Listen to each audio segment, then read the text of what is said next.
दोस्तों, क्या आपको पता है कि हर 10 में से 8 स्टार्टअप्स शुरू होने के कुछ सालों के अंदर ही बंद हो जाते हैं या बैंकक्रप्ट हो जाते हैं। ऐसा क्यों होता है? वैसे तो कई सारे रीज़न होते हैं, लेकिन जो दो मेन ऐसे रीज़न होते हैं जो हम सब अगर शुरू से कंट्रोल करें तो इसे होने से रोक सकते हैं या हमारा बिजनेस, चाहे वो कैसा भी बिजनेस हो, हम उसे सक्सेसफुल बना सकते हैं। लैक ऑफ प्रॉपर प्लानिंग वो नंबर 1 पॉइंट है, और नंबर 2 पॉइंट जो है वो है रॉन्ग टाइमिंग। दोस्तों, इन दोनों के बारे में हम अभी इस वीडियो में बात करेंगे और मैं आपको स्टेप बाय स्टेप बताऊंगा कि एक बिजनेस प्लान को कैसे हम प्रिपेयर कर सकते हैं ताकि आप अपने बिजनेस का जो सक्सेस रेट है वो इंक्रीज कर सकें और कोई भी बिजनेस जो आप करना चाहते हैं आप वो सपना पूरा कर सकते हैं।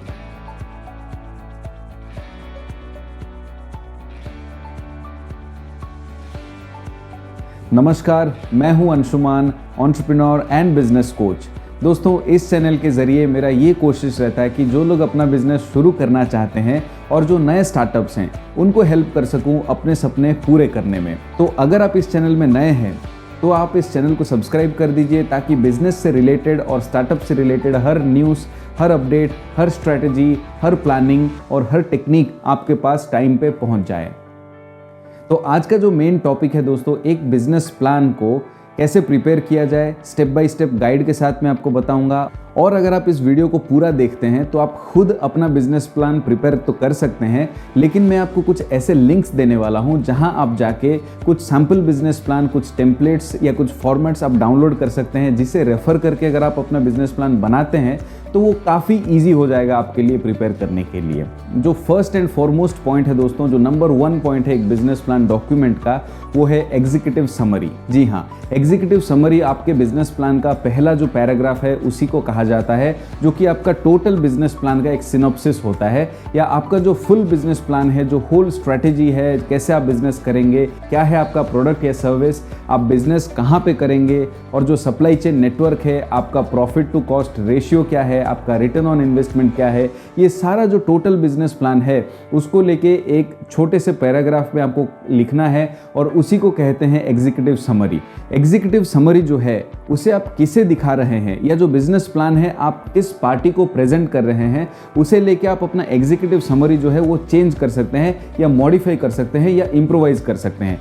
तो अगर आप इस प्लान को लेके किसी बैंक के पास जा रहे हैं लोन लेके आने के लिए, तो आपका जो एग्जीक्यूटिव समरी है, इट डज नॉट मीन कि ये सेम रहेगा। आप किसी इन्वेस्टर के पास जाएंगे आपका बिजनेस प्लान लेके, आप जब इन्वेस्टर के पास जाएंगे तो उसे कुछ और जिसमें उसको इंटरेस्ट है वो शो करने के लिए आप अपना एग्जीक्यूटिव समरी को आप रीफ्रेम कर सकते हैं, लेकिन जो होल एसेंस है आपके बिजनेस प्लान का वो उसमें दिखना चाहिए और उसे पढ़ते ही किसी को भी एक आइडिया आ जाना चाहिए कि what this business plan is all about. तो ये था एग्जीक्यूटिव समरी। जो नेक्स्ट पॉइंट है दोस्तों वो है प्रॉब्लम स्टेटमेंट। जी हाँ दोस्तों, आपका प्रॉब्लम स्टेटमेंट ये है कि आप जो सोसाइटी है उसका कौन सा प्रॉब्लम आप सॉल्व कर रहे हैं, या कौन सा प्रॉब्लम ऐसा है जिसमें आपको अपना बिजनेस अपॉर्चुनिटी दिखा, वही उसी को कहते हैं आपका बिजनेस का प्रॉब्लम स्टेटमेंट।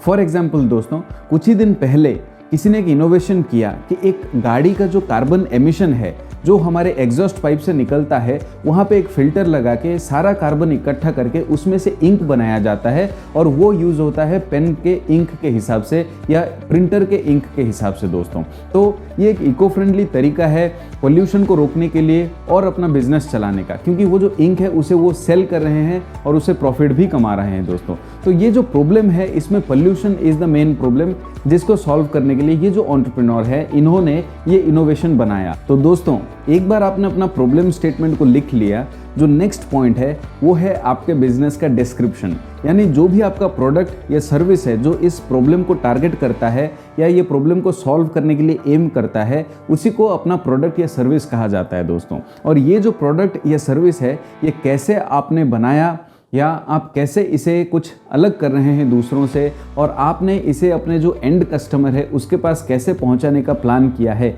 ये सब आप अपने डिस्क्रिप्शन में लिखेंगे। स्टार्टिंग फ्रॉम आपका जो प्रोडक्ट है उसका इनोवेशन, उसका manufacturing, to how it reaches to the end customer, ये सारा रहेगा आपके डिस्क्रिप्शन में दोस्तों।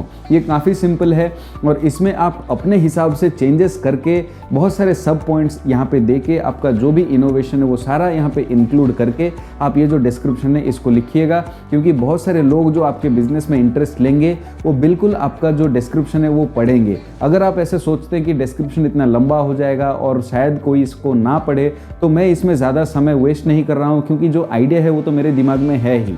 लेकिन ऐसा नहीं सोचिए, क्योंकि ये जो डिस्क्रिप्शन है इसे लिखते टाइम ही आपके दिमाग में भी ऐसा बहुत सारा इम्प्रोवाइजेशन आ जाएगा जिसको लेके आप अपना बिजनेस प्लान को बहुत आगे लेके जा सकते हैं। क्योंकि जो रिटन रिप्रेजेंटेशन है आइडिया का दोस्तों, वो काफ़ी इफेक्टिव होता है हमारे ब्रेन के लिए। ऐसे लिखते लिखते ही हम काफ़ी सारे चेंजेस या इम्प्रोवाइजेशन कर सकते हैं हमारे प्लान में। तो ये आपके लिए भी बेनिफिशियल होगा और जो बिजनेस प्लान को पढ़ेंगे उनके लिए भी बेनिफिशियल होगा। तो डिस्क्रिप्शन को आप ध्यान दे के बैठ के टाइम स्पेंड करके आराम से लिखिए। कोई भी ऐसा पॉइंट नहीं होना चाहिए जो छूट जाए ये डिस्क्रिप्शन से। दोस्तों एक बार आपका प्रोडक्ट या सर्विस का डिस्क्रिप्शन आपने लिख लिया, नेक्स्ट जो मोस्ट इंपॉर्टेंट पॉइंट है दोस्तों वो है मार्केटिंग स्ट्रेटेजी। दोस्तों आपका जो प्रोडक्ट या सर्विस है वो तो सिर्फ अकेला ही मार्केट में नहीं होगा, पहले से ही बहुत सारे ऐसे प्लेयर्स मार्केट में होंगे जो इस इंडस्ट्री में, इस फील्ड में या आपका सेम ही प्रोडक्ट को लेके मार्केट में होंगे।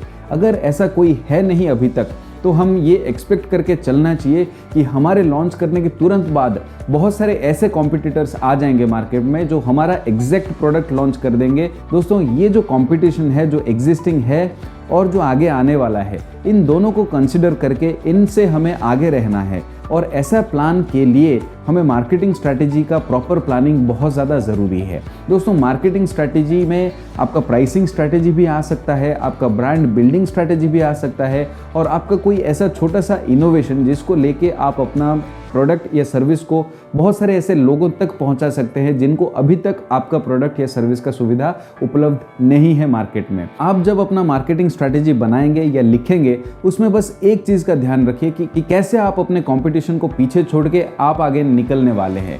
दोस्तों एक बार मार्केटिंग स्ट्रैटेजी बन गया, उसके बाद जो पॉइंट आता है वो है कॉम्पिटिटिव एनालिसिस या कॉम्पिटिशन एनालिसिस। दोस्तों आपको किसी और को आपके बिजनेस आइडिया को लेके कन्विंस करने से पहले आपको खुद को अपना आइडिया कन्विंसिंग लगना बहुत ज़्यादा ज़रूरी है, क्योंकि जब आप खुद कन्विंस्ड होंगे तभी आप किसी और को कन्विंस कर पाएंगे। दोस्तों ये करने के लिए आपको ये जान लेना बहुत ज़्यादा ज़रूरी है कि आपका जो बिजनेस प्लान है वो कितना फिजिबल है या मार्केट में कितना उसका पोटेंशियल है, और ये कितना चैलेंजेस भरा है, ये कितना आसान है आपके लिए ये करना। ऐसा करने के लिए दोस्तों कॉम्पिटिटिव एनालिसिस का आपको प्रॉपरली करना बहुत ज़्यादा ज़रूरी है। मेनली मैं आपको इजीली बता देता हूँ, इसे करने के लिए दो टेक्निक्स यूज़ किए जाते हैं। एक है आपका SWOT एनालिसिस, दूसरा है आपका पेस्टल एनालिसिस। दोस्तों SWOT एनालिसिस जब आप बनाएंगे तो कुछ ऐसा टेबल आपको बनाना पड़ेगा, इसमें आपको अपना जो बिजनेस प्लान है या जो प्रोडक्ट है या सर्विस है उसका स्ट्रेंथ्स आपको मेंशन करना पड़ेगा, उसका वीकनेसेस आपको मेंशन करना पड़ेगा, जो आपका अपॉर्चुनिटीज़ है मार्केट पे, वो कितना पोटेंशियल है प्रोडक्ट या सर्विस पे, वो आपको मेंशन करना पड़ेगा, और जो थ्रेट्स है, जो अभी थ्रेट्स है और जो फ्यूचर थ्रेट्स आप एक्सपेक्ट कर रहे हैं, जैसे न्यू एंट्रेंट्स, जैसे पॉलिटिकल पॉलिसीज का चेंज हो जाना, ये सारा चीज़ जो है आपको कंसिडर करके स्ट्रेंथ्स, वीकनेसेस, अपॉर्चुनिटीज़ और थ्रेट के टेबल में आपको लिख के SWOT एनालिसिस जो है रेडी करना पड़ेगा।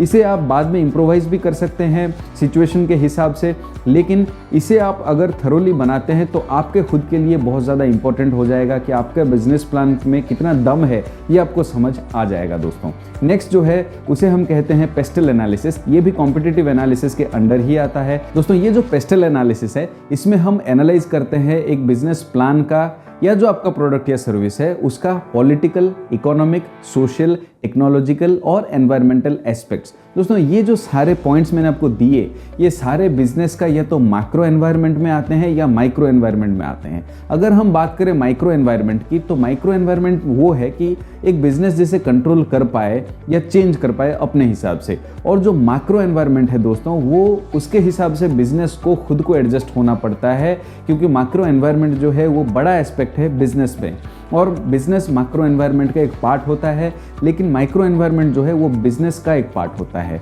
तो इन दोनों को हम अगर एनालाइज करेंगे तो जो एक्सटर्नल फैक्टर और जो इंटरनल फैक्टर है, उन दोनों को हम कैसे कंट्रोल करें, उसके बारे में हमारा दिमाग जो है एकदम क्लियर हो जाएगा, और हम किस दिशा में आगे बढ़ रहे हैं वो हमें क्लियर हो जाएगा। दोस्तों बोथ SWOT एनालिसिस और पेस्टल एनालिसिस का मैंने सैम्पल डिस्क्रिप्शन में दिया है, आप जाके उसे रेफ़र करिए। मैं ये मानता हूँ कि उसे रेफ़र करने के बाद आप चाहे कुछ भी नहीं जानते हो SWOT या पेस्टल एनालिसिस के बारे में, आप खुद बना सकते हैं। और अगर आपको कुछ डाउट होता है तो मुझे मेल करिए या कमेंट में ज़रूर पूछिए, मैं आपको हेल्प करूंगा इसको लेके। दोस्तों एक बार कॉम्पिटिटिव एनालिसिस आपने कर दिया आपके बिजनेस का और आप क्लियर हो गए आप किस डायरेक्शन में आगे बढ़ रहे हैं, तो नेक्स्ट पॉइंट जो है आपके बिजनेस का वो है फाइनेंशियल एस्पेक्ट। जी हाँ, फाइनेंशियल एस्पेक्ट एक ऐसा एस्पेक्ट है दोस्तों जिसे कोई भी इग्नोर नहीं कर सकता, खासकर आज के टाइम में जहाँ पे पैसा इतना ज़्यादा मैटर करता है। क्योंकि कोई भी आपके बिजनेस में तभी पैसा इन्वेस्ट करने के लिए रेडी होगा, चाहे वो बैंक हो या कोई इन्वेस्टर हो या कोई दोस्त हो जिससे आप लोन ले रहे हैं, वो तभी इन्वेस्ट करेगा जब उसे आपके बिजनेस से कोई रिटर्न मिलता हो या उसको आपके बिजनेस में कोई फ्यूचर नजर आता हो, ग्रोथ नजर आता हो। दोस्तों ये सारे जो पॉइंट्स है इसमें फाइनेंशियल एस्पेक्ट बहुत ज़्यादा इंपॉर्टेंट है और इसमें कोई दो राह नहीं है। दोस्तों फाइनेंशियल एनालिसिस में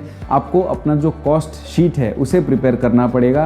कॉस्ट शीट क्या है दोस्तों? कॉस्ट शीट ये है कि आपका जो इन्वेस्टमेंट है, जो फिक्स्ड कॉस्ट है और जो वेरिएबल कॉस्ट है, उसको आप कैसे बनाएंगे, कैसे एक एस्टिमेट प्रिपेयर करेंगे, इसका एक सैम्पल मैंने डिस्क्रिप्शन में दिया है, आप उसे डाउनलोड कर सकते हैं।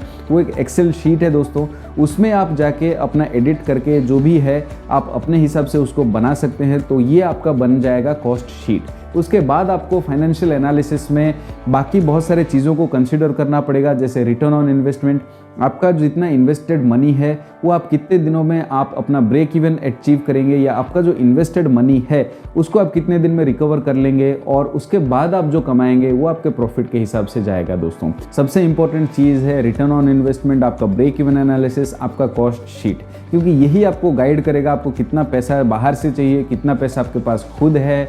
ये सब चीज़ आपका फाइनेंशियल प्लान के अंडर आता है। दोस्तों इसके साथ हमारे बिजनेस प्लान के जो मेन पॉइंट है वो समाप्त होते हैं। सिर्फ इतने पॉइंट को लेके ही एक बिजनेस प्लान आप अच्छे से बना सकते हैं, लेकिन आप याद रखिए ये मैंने जो कहा ये ब्रॉड पॉइंट्स है दोस्तों। इसके अंडर आप अपने हिसाब से बहुत सारे सब पॉइंट्स बना सकते हैं। जैसे मार्केटिंग स्ट्रैटेजी के अंडर आप प्राइसिंग स्ट्रैटेजी डाल सकते हैं। मैंने 2 सैम्पल बिजनेस प्लान्स दिए हैं जिसमें बहुत सारे सब पॉइंट्स भी लिस्टेड हैं इन सारे पॉइंट्स के, और जो आपको हेल्प करेंगे आपके बिजनेस प्लान को फ्रेम करने में। दोस्तों इस चैनल में मैं बहुत सारे ऐसे बिजनेस आइडियाज़ लेके आने वाला हूं जिसमें आप बहुत ही ज़्यादा नॉमिनल इन्वेस्टमेंट करके बहुत सारा रिटर्न आप पा सकते हैं, बहुत पैसे आप कमा सकते हैं। दोस्तों फिलहाल डिस्क्रिप्शन में मैंने बहुत सारे लिंक्स दे दिए हैं, आप जाइए उन सारे लिंक्स को एक्सप्लोर करिए और मुझे बताइए आपको कैसा लगा बिजनेस प्लान को बनाना। Is it a fun? और आपको बहुत सारा चैलेंज इसमें फेस करना पड़ा, लेकिन आई एम श्योर अगर इसे आपने फॉलो किया तो आप एक अच्छा बिजनेस प्लान खुद के लिए बना सकते हैं और दूसरों को भी गाइड कर सकते हैं। धन्यवाद, नमस्कार।